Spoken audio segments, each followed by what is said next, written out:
Tide of Death is the first in the Inspector Horton Marine Mystery series. It's his second day back at work at Portsmouth CID after being suspended for allegations of rape whilst on an undercover operation.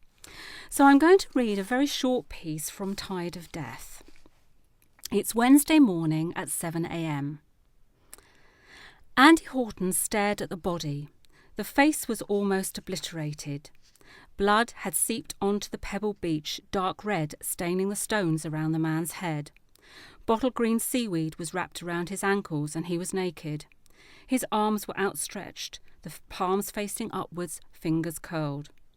Horton averted his eyes and lowered his head over his torso, trying to catch his breath from his run. His stomach churned at the shock of such a gruesome discovery. It wasn't that he had never seen a dead body before or a violent death. On the contrary, in his job they were all too plentiful.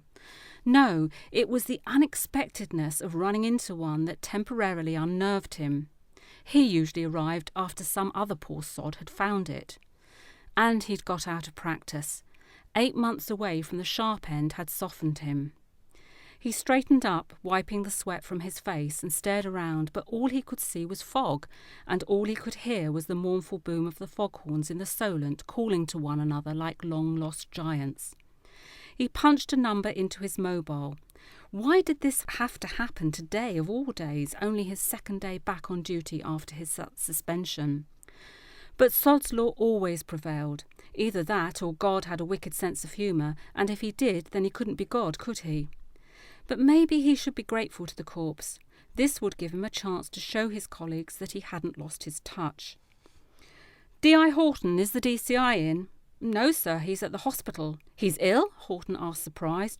No, sir, it's P.C. Evans. He was stabbed last night. Christ, is he all right? Poor Evans, the station joker, only 2 months away from retirement and counting the days.